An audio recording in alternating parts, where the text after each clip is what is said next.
Ce message nous invite à changer de perspective, à voir nos crises non pas comme de simples problèmes, mais comme des sanctuaires où Dieu se révèle d'une manière nouvelle et inattendue.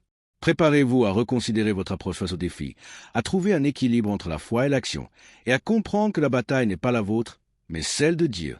Josué, chapitre 5, versets 13 à 15. 13. Comme Josué était près de Jéricho, il leva les yeux et regarda.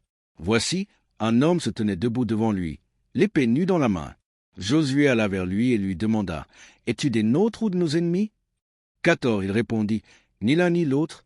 Non, mais je suis le chef de l'armée de l'Éternel. J'arrive maintenant. » Josué tomba le visage contre terre, se prosterna et lui dit, « Qu'est-ce que mon Seigneur dit à son serviteur » 15. Et le chef de l'armée de l'Éternel dit à Josué, « Ôte tes souliers de tes pieds, car le lieu sur lequel tu te tiens est saint. » Et Josué fit ainsi. Pouvez-vous dire « Amen » Ce matin, mon message s'intitule « Reconnaître Dieu au milieu de la bataille ». Reconnaître Dieu dans la bataille, c'est comprendre que vous n'êtes pas seul, mais que Dieu est là, avec vous, au milieu du combat. Vous n'avez pas à gérer les choses par vous-même, ni à affronter l'ennemi par votre propre force. Si vous vous calmez, Dieu en tirera de la gloire, malgré vous. Amen. Prions. Père, nous t'invitons dans ce moment. Optimise notre temps dans ta parole. Fais quelque chose pour nous. Donne-nous une direction claire alors que nous ouvrons ta parole aujourd'hui. Au nom de Jésus. Amen. Je voudrais revisiter ce passage, car c'est une de mes passions. C'est un passage très intéressant pour moi à cause de Josué, qui a maintenant assumé la responsabilité de conduire les enfants d'Israël après son prédécesseur Moïse. Ici, il se heurte à son premier défi majeur. Je veux dire, il y a eu des défis, des batailles, de l'opposition, mais celui-ci est plus grand que les autres. Ce sera peut-être la rupture de contrat entre Israël et lui, s'il ne prouve pas qu'il est apte à être un leader. Je vous le dis, être leader est une énorme responsabilité. Vous me considérez peut-être comme votre dirigeant spirituel et dirigeant de cette Église. Vous considérez les élus comme dirigeants de notre communauté, de notre gouvernement, et vous considérez le président comme leader de notre nation. Mais vous devez comprendre, plus spécifiquement, que vous aussi vous êtes un leader et que vous avez des responsabilités. On demandera beaucoup à qui l'on a beaucoup donné. Le problème lorsque vous dirigez est que vous êtes constamment confronté à de nouvelles choses. Si vous ne l'êtes pas, vous ne dirigez pas, vous vous répétez. Il existe une vulnérabilité perpétuelle dans le cœur d'un leader, car vous ne pourrez jamais faire les choses parfaitement. Chaque matin, vous vous réveillez et faites face à quelque chose de nouveau, car chaque matin, lorsque vous vous réveillez, vous entrez dans une autre dimension, un autre domaine. Si vous êtes vraiment un leader, vous êtes progressiste, ce qui signifie que vous êtes constamment confronté à de nouveaux problèmes et à de nouveaux domaines. Lorsque vous affrontez des problèmes, la plupart du temps, nous vous disons, restez calme et sachez que Dieu est Dieu. Soyez passif et détendez-vous. La bataille n'est pas la vôtre, elle appartient à Dieu. Je vais en parler un peu aujourd'hui, car l'idée et la déduction suggèrent qu'une fois que vous avez tout remis à Dieu, vous n'avez plus aucune responsabilité. Cela devient par conséquent un message de bienvenue pour les procrastinateurs qui aiment dire « Eh bien, vous savez, si le Seigneur voulait que j'aie ça, il me l'aurait donné. Si le Seigneur voulait que je fasse cela, je l'aurais fait. » Ou encore « Seigneur, si tu veux me donner ce travail, qu'il pleuve sur le côté droit de ce tapis dans le couloir. » Nous mettons toutes ces toisons et ces concepts fous pour nous libérer de la responsabilité humaine de l'engagement. Le défi du pasteur quand il doit nourrir le troupeau de Dieu est que d'une part, vous avez des gens passifs qui ont besoin d'être motivés. Vous prêchez quelque chose pour les défier et les stimuler. S'il vous plaît, faites quelque chose. Faites-le seulement, même si ce n'est pas bien fait. Faites-le, même si nous devons l'arranger après. Soufflez sur un miroir et faites-nous savoir que vous êtes vivant. Faites quelque chose, car vous vivez comme une statue. Mais d'autre part, il y a le souci de la personne agressive qui passe en sur-régime. Et Josué, lui, n'est pas une personne passive, réservée et qui s'atermoie. C'est une personne agressive, un guerrier, un combattant. Il est tenace, il est implacable. Curieusement, ce qui fait de lui un grand leader le tue presque.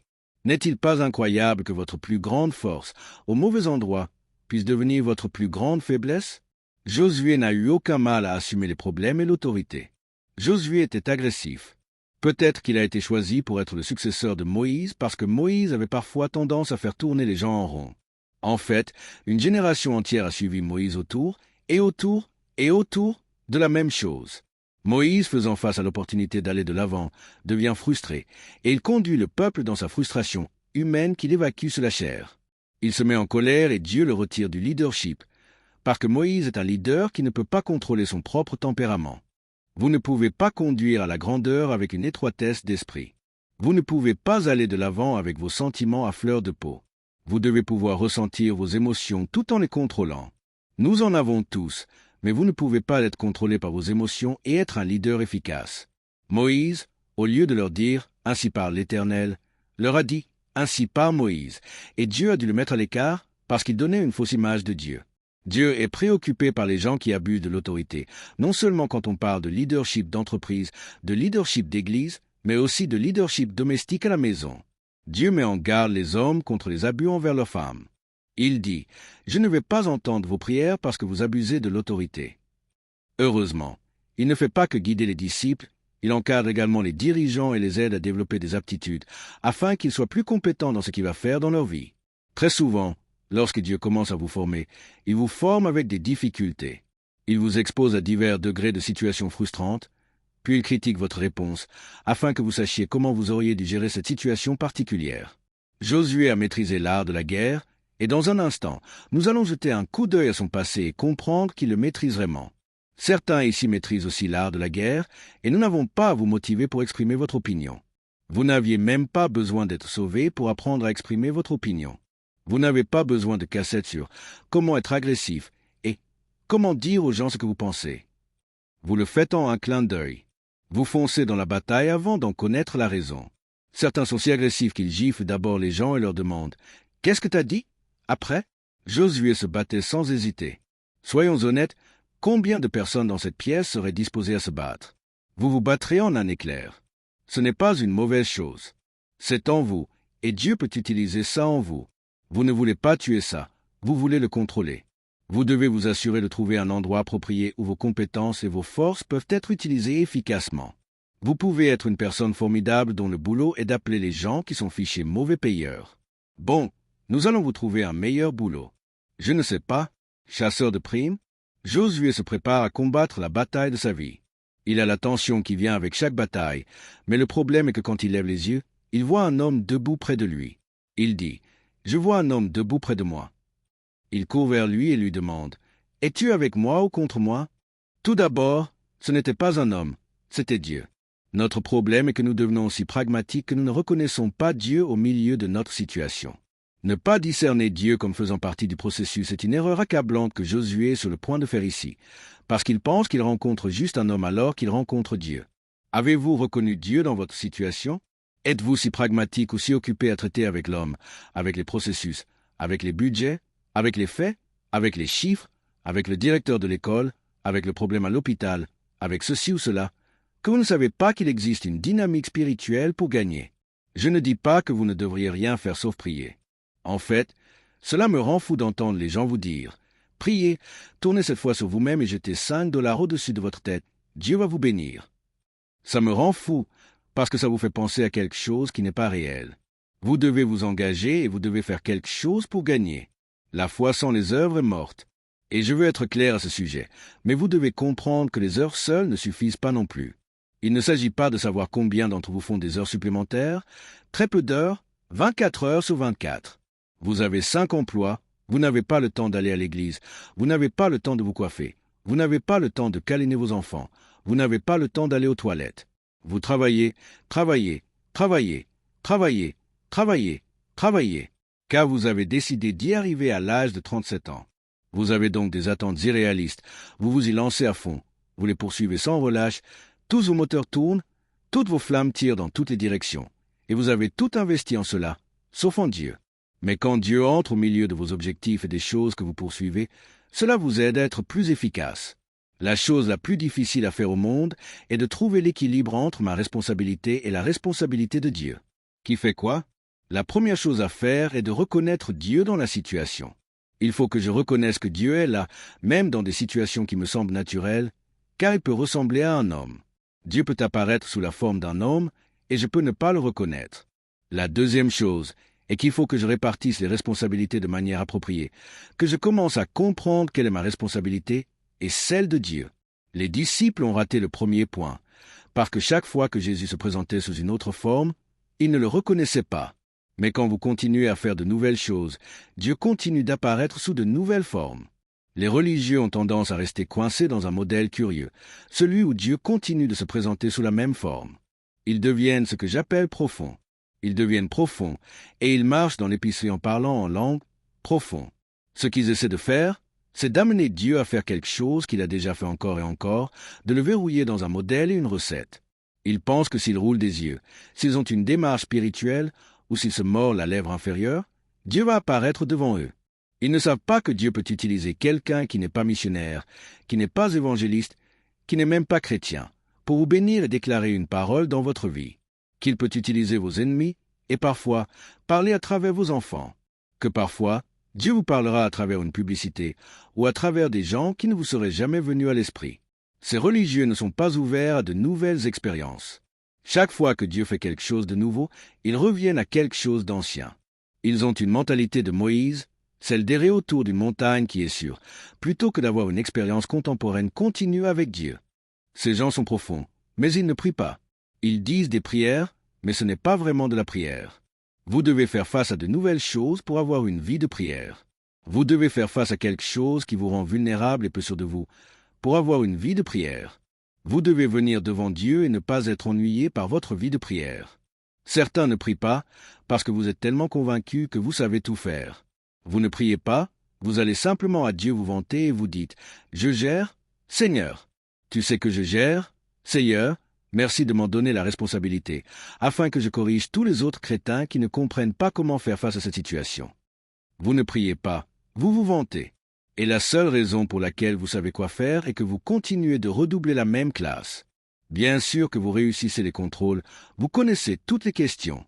Ça fait 7 ans que vous êtes dans la même classe. Combien d'entre vous sont confrontés à de nouveaux défis? Les nouveaux défis sont un signe de progrès.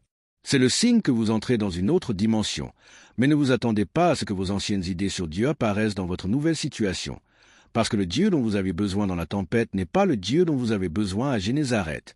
Il peut venir à vous marchant sur l'eau et ressembler à un fantôme, mais n'ayez pas peur de lui, parce que Dieu apparaît sous d'autres formes. La Bible dit que les disciples étaient en mer, et lorsqu'ils l'ont vu, ils ont pensé que c'était un fantôme. Pierre leur a dit, « Non, ce n'est pas un fantôme. » Il a dit, « Seigneur, si c'est toi, dis-moi de venir. » N'ayez pas peur de voir Dieu en d'autres formes. N'ayez pas peur de reconnaître Dieu quand il franchit le pas de la porte, qu'il mange du poisson avec les disciples qui sont effrayés, car ils pensent que c'est un esprit. Il leur dit, « Non, un esprit peut-il manger du poisson? Touchez mon côté, touchez ma main. Ne soyez pas incrédules, mais croyez. » Lorsque nous expérimentons de nouvelles expériences, nous avons tendance à avoir peur, parce que nous voulons que Dieu nous apparaisse comme il a fait auparavant. Quand Dieu dit « Je vais faire une nouvelle chose en vous », ça signifie « Je vais apparaître d'une nouvelle façon, et vous devez être prêt à me recevoir quand je m'apprête à vous faire entrer dans une nouvelle dimension. » Aujourd'hui, vous êtes dans une salle de conseil, mais vous ne pouvez pas y être et commencer à tomber au sol en parlant en langue. Je te chuchoterai peut-être à l'oreille, je me manifesterai peut-être quand tu danses ou quand tu cries, j'aurai peut-être besoin de te guider à travers une personne sur ton lieu de travail.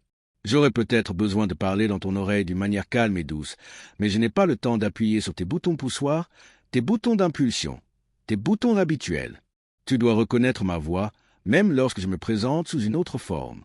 J'aime le vieux Josué. Vous devez avoir au moins un Josué dans chaque comité, chaque conseil, et au moins un dans chaque famille. Pour certains, c'est votre tante Claudette, vous savez la tante qui dit « Que se passe-t-il ici » Que t'a-t-il d'abord dit « Tu ne viens plus ici ces temps-ci, toi » Vous savez que vous pouvez faire appel à tante Claudette quand vous avez besoin de renfort. Mais si vous appelez tante Hélène, elle apportera du pain et des petits croissants, mais elle ne vous aidera pas. Tandis que tante Claudette viendra et prendra les choses en main, et c'est ce que Josué avait. Ce genre de ténacité. Ne tuez pas cela chez vos enfants. Ne tuez pas cela dans votre famille, dirigez-la, mais ne la tuez pas. Il y a une raison pour laquelle Dieu leur a donné cette personnalité. Il va les utiliser de manière unique et stratégique. Josué se battait. Il était agressif. Il a couru vers Dieu, il a couru vers le Seigneur et a dit « Es-tu avec moi ou contre moi ?» Il est si agressif qu'il demande à Dieu « Es-tu de mon côté ou es-tu du côté de l'ennemi ?» En d'autres termes, il lui dit « Écoute, si tu n'es pas avec moi, choisis un camp. » Et nous vivons dans un monde qui a toujours essayé d'amener Dieu à choisir un camp. Les gens qui essaient de convaincre Dieu de choisir un camp me rendent fou. Même à l'église avec des petits-enfants, ils veulent que Dieu choisisse un camp. J'ai raison et cet enfant a tort. Et vous commencez à prier pour l'enfant. Vous essayez de le former, de le redresser, comme s'il était mauvais. Mais il y a du bon dans la personne la plus impie, et il y a de la méchanceté dans la personne la plus spirituelle. Croyez-moi, j'ai roulé ma bosse, je sais de quoi je parle. Quand vous commencez à faire ces prières charnelles, c'est comme si l'un de vos enfants vous disait « Maman, Fred m'a sauté dessus. Il a pris mon jouet, il a volé mon vélo, il a détruit mon vélo. » Tout cela est vrai. Et puis vous dit « Tue-le. » Vous ne voudriez pas tuer un enfant parce qu'il a fait du tort à un autre enfant. Mais ils veulent que vous choisissiez un camp. Les gens veulent que Dieu choisisse un camp. Es-tu avec moi ou es-tu avec mes adversaires? Choisis ton camp. Dieu, es-tu démocrate ou républicain? Choisis ton camp. Dieu, es-tu méthodiste ou baptiste? Choisis ton camp. Nous nous disputons toujours sur le camp de Dieu. Josué dit, es-tu de mon côté ou es-tu du côté de l'ennemi? Es-tu pour notre Église ou es-tu pour l'Église en bas de la rue? Ensuite, nous prêchons que notre Église a pris la ville. Et j'ai envie de demander, où allez-vous la mettre? Si votre Église va prendre la ville, où allez-vous la mettre? Vous n'avez que 5000 sièges, vous n'avez que 8000 places dans votre Église, mais il y a 5 millions de personnes dans la ville. Quelqu'un d'autre ne peut-il pas aussi avoir des membres? Ne serait-il pas bien d'avoir plus d'un restaurant dans la ville? Pourrions-nous avoir plus d'une laverie lorsque nous avons plus de 20 familles dans l'immeuble? Une vision myope et étroite de Dieu limite votre compréhension, car vous pensez que Dieu est un majordome ou une bonne que vous pouvez convoquer pour votre programme. Et la plupart d'entre nous, qui embrassons la foi, le faisons dans une perspective si égoïste que tout ce que nous voulons savoir, c'est comment utiliser Dieu pour promouvoir ce que nous essayons de faire. Es-tu pour moi ou contre moi? Et le Seigneur dit, ni l'un ni l'autre. Je ne suis pas pour toi. Je ne suis pas pour tes ennemis. Il ne s'agit pas d'être pour toi. C'est toi qui dois être pour moi. Il ne s'agit pas de faire en sorte que Dieu soutienne votre programme. Il s'agit de vous mettre à genoux, de découvrir quel est le programme de Dieu et de voir comment vous pouvez soutenir ce que Dieu fait. Entendez-vous ce que je dis? Mais je veux vous montrer quelque chose. Allez dans le livre d'Exode. Je veux que vous jetiez un œil à cela, parce que je veux y toucher un mot. C'est pour quelqu'un. Je ne sais pas qui c'est. Exode 17, 8-12. 8. Amalek vint combattre Israël à Rephidim. 9. Alors Moïse dit à Josué, choisis-nous des hommes, sors et combat Amalek. Demain, je me tiendrai sur le sommet de la colline, la verge de Dieu dans ma main. 10. Josué fit ce que lui avait dit Moïse pour combattre Amalek. Et Moïse, Aaron et Hur montèrent au sommet de la colline. Moïse, Aaron et Hur sont sur la montagne. Josué est dans la vallée en train de se battre. 11. Lorsque Moïse élevait sa main, Israël était le plus fort, et lorsqu'il baissait sa main, Amalek était le plus fort. En d'autres termes, Moïse est sur la montagne, il lève la main, et chaque fois qu'il lève ses mains, Josué bat les Amalécites. 12. Les mains de Moïse étant fatiguées, ils prirent une pierre qu'ils placèrent sous lui, et il s'assit dessus. Aaron et Hur soutenaient ses mains, l'un d'un côté, l'autre de l'autre, et ses mains restèrent fermes jusqu'au coucher du soleil. C'est tout ce dont j'ai besoin. Voici mon problème. Josué est en train de se battre et il gagne. Il gagne, mais il ne sait pas qu'il gagne parce que Moïse est sur la colline en train de lever les mains. Certains ici pensent que vous gagnez parce que vous êtes un excellent combattant, mais vous ne gagnez pas parce que vous êtes si bon combattant. Vous gagnez parce que quelqu'un est dans le lieu secret en train de prier pour vous, ce qui vous donne la victoire sur votre ennemi. Et vous courez avec votre épée dans la main en disant « Ne blague pas avec moi, je suis fort. J'ai vaincu ci et j'ai vaincu ça. » La ferme, ce n'était pas que ton travail, afin que personne ne se glorifie. C'est cet équilibre entre le sacré et le profane qui est si important, entre la foi et les œuvres, entre l'action et la consécration. Trouver cet équilibre est une chose cruciale, et Josué ne savait pas ce que Moïse faisait pour l'aider. Il va donc au combat par sa propre force pour faire ses affaires, parce qu'il idolâtre ses propres compétences. Josué a trop d'assurance. Il est trop agressif. Il entrera et se battra en un éclair. Il est tellement prêt à se battre qu'il se bat contre sa propre aide. Quand vous devenez comme ça, vous combattez et éloignez les gens qui vous aiment. Vous combattez et éloignez l'aide que Dieu a envoyée pour vous soutenir. Vous combattez l'ambulancier qui essaie de vous mettre dans l'ambulance. Vous combattez le maître nageur qui essaie de vous empêcher de vous noyer. Vous combattez votre propre mari. Vous vous battez avec vos parents. Vous vous battez avec votre femme. Vous vous battez avec la personne qui se soucie suffisamment de vous pour affronter votre moi haineux et qui vous dit comment vous êtes vraiment. Mais vous les combattez. Vous les combattez parce que votre passé a façonné la façon dont vous voyez votre présent. Votre passé a façonné la façon dont vous voyez votre présent. Cela n'a pas façonné votre présent. Cela façonne la façon dont vous le voyez. Vos perspectives sur là où vous êtes sont basées sur là où vous avez été. Vous élisez une disposition préjugée et préconçue basée sur des expériences passées, mais désormais, Dieu vous amène dans un lieu où il exige de la maturité. J'ai défini la maturité comme un équilibre. Il demande de la maturité. Il exige que vous compreniez que vous n'allez pas tout vaincre avec votre épée, que vous ne pouvez pas simplement attribuer à Dieu un poste dans votre armée en l'utilisant dans votre programme, car il ne s'agit pas de vous. La chose que vous affrontez en ce moment ne vous concerne pas. La bataille n'est pas la vôtre. Elle appartient à Dieu. Cela ne signifie pas que vous n'avez pas à vous présenter au combat. Cela signifie simplement que la victoire que vous recherchez n'est pas votre victoire. C'est une victoire parce que Dieu a un dessein précis en vous donnant la victoire sur cette situation. Ce n'est pas vous qui remportez la victoire, c'est Dieu qui obtient la victoire. Et vous n'utilisez pas Dieu pour obtenir votre victoire, mais Dieu vous utilise vous pour obtenir sa victoire. Dès que vous comprendrez cela, vous pourrez vous mettre au travail. Je vous dis que ce qui vous combat, le combat lui. Et vous n'utilisez pas Dieu, mais c'est lui qui vous utilise. Dites à quelqu'un, ne te méprends pas. Parce que lorsque vous vous méprenez, vous devenez Dieu dans la bataille et vous commencez à manipuler tout ce qui vient dans votre vie pour essayer d'avoir la victoire. Vous devez comprendre que cette bataille n'est pas la vôtre, elle appartient à Dieu. Pour obtenir la percée, vous ne vous élevez pas contre l'ennemi avant d'avoir une rencontre avec Dieu. J'ai dit au Seigneur, je me fatigue physiquement, mais je suis aussi émotionnellement fatigué, spirituellement fatigué, lessivé. Cela ne veut pas dire que les combats sont intenses. Non, ça voulait dire, je dois passer plus de temps avec toi. Je sais toujours quand j'ai besoin de passer plus de temps avec Dieu, parce que les gens commencent à m'énerver. Et c'est un signe, non pas qu'ils doivent changer, mais c'est le signe que peut-être j'ai besoin de me lever 30 minutes plus tôt, 1 heure plus tôt, pour passer un peu plus de temps dans sa présence. Pour remettre mon cœur en ordre, pour remettre mon centre en ordre, pour remettre mes priorités en place, afin que je travaille à partir d'une position de force et non d'une position de tension. Certains ici sont actuellement tendus, stressés, et au point de rupture parce que vous êtes dans une bataille dont vous ne pouvez pas sortir, que vous ne pouvez pas arrêter, mais vous devez continuer à vous battre. Une partie de vous veut abandonner parce que vous êtes fatigué, frustré et vous voulez.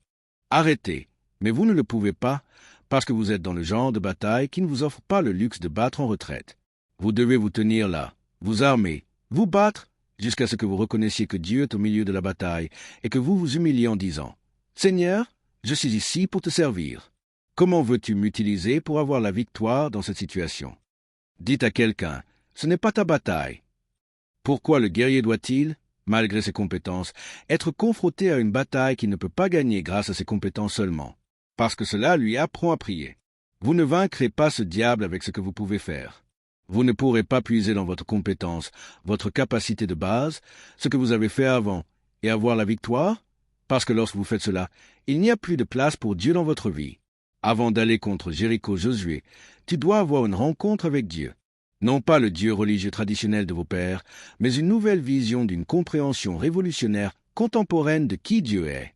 Nous sommes dans une bataille en ce moment, parce que les gens essaient de nous maintenir dans une mentalité traditionnelle à propos de Dieu, parce que les traditionnels aiment un Dieu traditionnel. Et ils veulent le garder dans un endroit traditionnel, une atmosphère traditionnelle. Ils veulent que tout reste tel quel. Eh bien, le diable est un menteur. Il est temps pour un changement radical. Il est temps de laisser libre cours à Dieu, de le sortir de cette étroitesse d'esprit, jusqu'à ce que vous adoptiez une compréhension contemporaine de Dieu.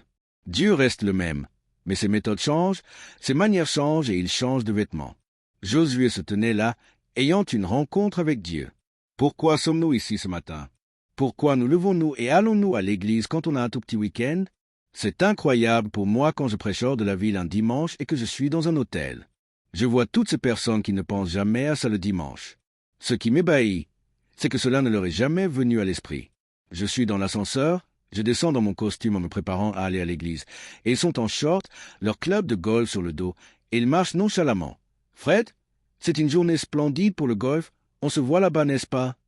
Ça ne leur vient pas à l'esprit. Ils se coiffent, ils font la lessive, ils doivent faire ci, ils doivent dessiner et lire. Donnez-moi juste un verre de Chablis, je vais m'asseoir, me détendre aujourd'hui et lire. Qu'est-ce qui vous fait vous lever le dimanche matin, durant votre seule vraie journée de congé? Vous vous habillez, vous montez dans la voiture, Vous conduisez dans un embouteillage d'église pour faire la queue et essayer de trouver une place de parking, pour ensuite encore faire la queue et essayer d'avoir un siège, et vous voilà avec un emploi du temps durant votre seul jour de congé. Je dois me lever à 7 heures, je dois sortir à 7h30, je dois être à l'église. Si vous faites tout cela et que vous ne savez pas pourquoi vous le faites, vous ne le ferez pas longtemps. Nous sommes réduits à trouver des astuces et des arnaques pour vous faire venir. Laissez-nous vous distraire. Nous allons passer un bon moment. Laissez-nous vous distraire. Nous vous faisons des promesses folles pour vous sortir de chez vous. On vous supplie, on vous masse, on dit que vous êtes merveilleux, que nous sommes si heureux de vous avoir dans cette église. Oh, cette église ne serait pas la même sans vous. Vous êtes ici depuis si longtemps, vous êtes si merveilleux. Oh, que Dieu vous bénisse. Et nous devons vous faire tout ce massage mentaux pour vous faire revenir, car si vous ne les avez pas, vos sentiments sont froissés et vous restez à la maison. Je ne suis pas ma sœur, et je ne suis pas venu vous frictionner. Si vous venez ici, vous venez parce que vous comprenez que la bataille que vous livrerez demain nécessite que vous passiez un certain temps en présence de Dieu, pour être dirigé, motivé, rempli et chargé à bloc de l'Esprit de Dieu pour avoir la victoire de demain. Je ne verrai jamais les murs de Jéricho s'écrouler tant que je n'aurai pas cette expérience avec Dieu. Je ne verrai jamais ma notation de crédit s'améliorer, ma dette baisser, mes tumeurs rétrécir, ma crise diminuer, mes malheurs diminuer, si je n'ai pas de rencontre avec Dieu. Je ne suis pas venu ici pour avoir une rencontre avec les placeurs, avec les diacres, et avec tout le respect que je vous dois. Je ne suis pas venu ici pour avoir une rencontre avec T.D. Jack. Je suis ici pour avoir une rencontre avec Dieu. Parle à mon cœur, parle à travers la musique, parle à travers les chants, parle à travers la parole. Parle-moi. Oh mon Dieu, à qui suis-je en train de prêcher aujourd'hui? Peu importe que je le veuille ou non, je devais être ici. Tout comme je dois m'arrêter à la station-service si je veux continuer à conduire ma voiture, je dois être ici. J'avais besoin de cette parole. J'avais besoin de ce moment. Mon esprit en avait besoin. Ma chair ne voulait pas venir, mais mon esprit avait besoin de cette rencontre avec Dieu, où je l'adore, où je le loue et où je l'exalte. Sans téléphone, sans email, sans souci, j'ai besoin de ce moment de consécration avec le Seigneur, entouré de gens qui comprennent. Alléluia! Merci Jésus et gloire à Dieu. Dieu dit, Josué, tu dois comprendre que le lieu sur lequel tu te tiens est un lieu saint. Eh bien, Josué était pour ainsi dire sur le champ de bataille. Il n'est pas dans une cathédrale, il n'est pas dans une synagogue, il n'est pas dans une réunion de prière, il n'est pas dans un cours biblique. Pouvez-vous voir un lieu saint sur un champ de bataille? Pouvoir voir un lieu saint dans une crise est ce qui sépare la grandeur de la médiocrité. C'est voir cela comme une opportunité pour Dieu de se révéler. Vous voyez, ce qui fait d'un sanctuaire un sanctuaire, c'est le lieu où Dieu peut se révéler. Comprenez-vous que ce que vous traversez en ce moment est le lieu où Dieu va se révéler? Il peut apparaître d'une manière inconnue jusqu'ici. Il peut faire quelque chose qu'il n'a jamais fait auparavant, mais il te dit, enlève tes chaussures, ôtez vos idées préconçues, débarrassez-vous de votre mentalité religieuse, et préparez-vous à vivre une nouvelle expérience en plein milieu de votre combat. Ceci est un lieu saint. C'est le lieu saint. Je vais avoir une rencontre avec Dieu sur ce lieu. Je vais apprendre quelque chose sur Dieu sur ce lieu. Je vais apprendre quelque chose sur moi sur ce lieu. Je vais apprendre quelque chose sur la vie sur ce lieu. Je vais apprendre quelque chose sur ma foi sur ce lieu. Dieu a décidé de faire de mon sanctuaire une situation. Certains de mes plus grands moments d'adoration n'ont pas été à l'église. J'ai eu certaines des meilleures expériences avec Dieu. L'une d'elles était quand je faisais la queue à Pôle emploi. J'y ai eu une rencontre divine avec Dieu, debout dans cette file. Au chômage, j'ai eu aussi une grande expérience avec Dieu dans une chambre d'hôpital. Un jour, je travaillais avec mes enfants, et ce jour-là, nous étions censés avoir une réunion de famille, mais c'était devenu une bataille familiale. J'ai pensé sérieusement les tuer. Je vais vous tuer et dire à Dieu que vous êtes morts. Peut-être qu'il ne saura pas que je vous ai tués. Et en plein milieu de la dispute, un de mes enfants a commencé à pleurer. Je sais ce qui ne va pas, et toi aussi tu le sais. Dieu me fait respirer. J'ai alors enlevé mes chaussures, et soudain j'ai reconnu que ce que je pensais être une situation était en fait un sanctuaire. Quelqu'un comprend-il ce que je prêche ce matin? Comprenez-vous que vous vivrez au-delà des inconvénients temporaires de cette situation? Il ne s'agit pas de Jéricho. Jéricho va passer, elle ne sera plus. Ne savez-vous pas qu'ils ne peuvent toujours pas trouver Jéricho? Laissez-moi vous dire quelque chose. Le problème auquel vous êtes confrontés aujourd'hui, quand Dieu vous en délivrera, il le fera si complètement que même vos petits-enfants ne pourront jamais le trouver. Quand Dieu vous délivrera, il vous délivrera si complètement que les archéologues ne pourront pas trouver le champ de bataille. Quand Dieu vous délivrera, les gens ne croiront même pas votre témoignage. Ils ne croiront jamais que vous avez traversé ce que vous avez vécu, parce que quand Dieu vous délivre, il vous délivre totalement. Dites à quelqu'un, ça va passer. La situation à laquelle vous faites face en ce moment va passer. Elle vient pour passer. Elle est venue pour passer. Passez à autre chose. Ne vous en faites pas, n'y construisez pas votre maison. Ça ne durera pas. Vous serez debout lorsque Jéricho sera complètement en ruine. Vous serez toujours là et vous direz à vos enfants, « Je me souviens de l'heure. » Vous vous rendrez sous votre porche avec du thé glacé, votre dentier dans une tasse en disant, « À l'époque où j'avais ton âge, j'ai fait face à cela aussi. Je pensais que j'allais mourir, mais d'une manière ou d'une autre, nous nous en sommes sortis. Cela passera aussi. » À qui suis-je en train de prêcher? Je et Katrina. Je pense que c'était horrible. Je pense que c'était dévastateur. Je déteste le traumatisme qu'elle a causé. J'en déteste les difficultés. Je déteste les images qui restent dans ma tête jusqu'à aujourd'hui. Mais je sais aussi que Dieu a utilisé Katrina pour pousser certaines personnes dans une autre dimension, pour vous donner un nouveau départ et une nouvelle opportunité. Je vous le dis, Dieu va prendre la tempête dans laquelle vous vous trouvez et souffler sur vous pour vous faire changer de vie et entrer dans une nouvelle opportunité. Je n'ai pas subi Katrina, mais j'ai été dans des tempêtes qui m'ont fait sortir de ma zone de confort et m'ont fait tout recommencer. Et je suis content qu'elle m'ait soufflé dessus pour me pousser au changement. Dites à quelqu'un, cela va m'emmener quelque part, me sortir des sentiers battus, hors de ma zone de confort, loin de mes amis, dans une nouvelle vie et une nouvelle opportunité. Je vais vous donner un point de plus et je vais conclure.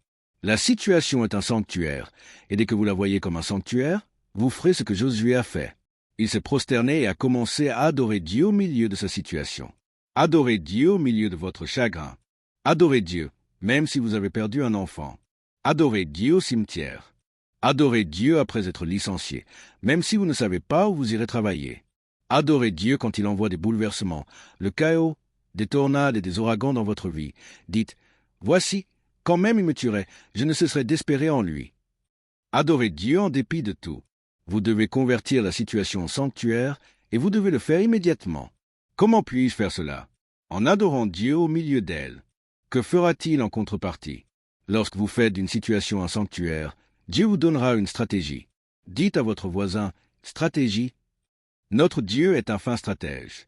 Vous pouvez prier pour les ressources, tout ce que vous voulez, mais moi, je préfère avoir une stratégie plutôt que toutes les ressources du monde. C'est un fait prouvé que les gens qui n'ont pas de stratégie perdent rapidement les ressources. Vérifiez les statistiques des personnes qui ont gagné au loto. Tout à coup, elles ont 52 millions de dollars. L'oncle Sam dit, 25 millions m'appartiennent. Il vous reste 27 millions de dollars. C'est toujours un bon pactole. Pour quelqu'un qui gagnait 35 000 dollars par an, 27 millions de dollars, c'est pas mal. On n'aurait jamais pensé que la moitié de ces gens, 3 ans plus tard, seraient complètement fauchés. Les ressources en stratégie conduisent à la pauvreté. Vous laissez à vos enfants vos 2 maisons et la ferme, la chèvre et 5 poulets. Vous avez travaillé toute votre vie et vous avez tout donné à votre enfant. Maintenant vous mourrez et signez des papiers, mais vous ne leur laissez que vos possessions et pas de stratégie. Ils perdront les possessions s'ils n'ont pas de stratégie. C'est pour cela que la Bible dit « Ayez en vous les sentiments qui étaient en Jésus-Christ ». Lorsque Dieu vous donne une stratégie, vous pouvez tout surmonter, mais Dieu ne vous donnera pas de stratégie si vous pensez que c'est votre bataille. Parce que lorsque vous pensez que c'est la vôtre, vous donnez à Dieu une stratégie. D'accord, Dieu, j'ai besoin que tu te présentes dans cette situation. Vire Hélène. Vire-la. Sors-la de ce travail. Vous pensez savoir ce qui devrait être fait. C'est ça le problème. Mais quand vous vous humiliez et que vous dites « Je ne sais pas ce qu'il faut faire. Je ne sais pas comment obtenir la victoire. Je ne sais pas comment lutter contre ça. Je ne sais pas à qui parler. Je ne sais pas à qui faire confiance. » Alors Dieu vous donnera une stratégie. J'ai l'impression de parler à quelqu'un en particulier. Dieu vous donnera une stratégie pour chaque situation à laquelle vous faites face. Il y a une stratégie qui vous fera sortir. Josué, tu ne gagneras pas cette bataille avec ton épée. Range ton épée. Je veux que tu marches. Hein? Marche? D'accord? Josué marche et dit, que veux-tu que je fasse d'autre? Rentre chez toi, va te reposer. On se parle demain. C'est tout? Ça a l'air stupide. C'est ça la stratégie? Mais nous avons besoin d'attaquer Jéricho. Mais nous devons. Tais-toi, fais ce que je t'ai dit. Marche, et il se remet à marcher. Je me sens vraiment stupide. Je les vois pointer leurs canons sur moi. Ils menacent de tuer chacun de nous. Leurs chars sont tous au sommet de la montagne. Et toi tu me fais marcher. Avez-vous déjà eu l'impression que Dieu vous faisait marcher pendant que vos ennemis conspiraient de vous tuer et vous détruire? Et quand vous êtes allé vers Dieu, il vous a donné l'une de ces réponses insensées qui vous ont donné envie de prendre les choses en main? Pendant 6 jours, ils ont marché, sont rentrés chez eux, et le reste de la journée était du repos. Le 7e jour, Josué vient et il dit, « D'accord, je vais marcher et ensuite aller m'asseoir. » Il commence à marcher, et il se dit que ça fait 6 jours que je fais ça, je sais quoi faire à présent.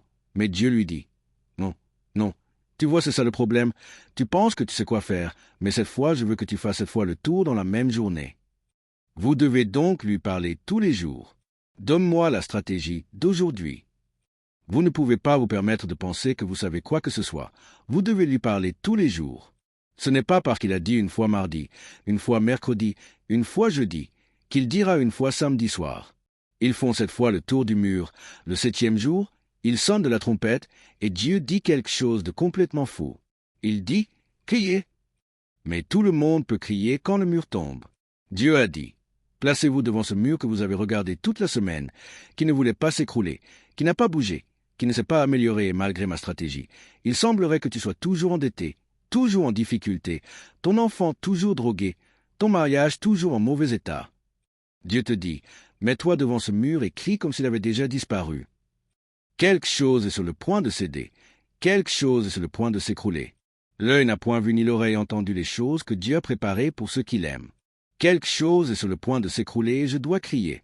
Nous aimerions vous donner l'opportunité de faire de Jésus le Seigneur de votre vie. Voulez-vous bien prier avec moi? Dites, Seigneur Jésus, je me repens de mes péchés. Viens dans mon cœur, je fais de toi mon Seigneur et Sauveur. Les amis, si vous avez fait cette simple prière, nous croyons que vous êtes nés de nouveau. Allez dans une bonne église qui est basée sur la Bible. Donnez à Dieu la première place. Il va vous emmener dans les lieux encore inconnus de vous. Nous espérons de tout cœur que ce message changera votre vie. N'oubliez pas de le partager pour qu'il en change bien d'autres. Merci de vous abonner et que Dieu vous bénisse.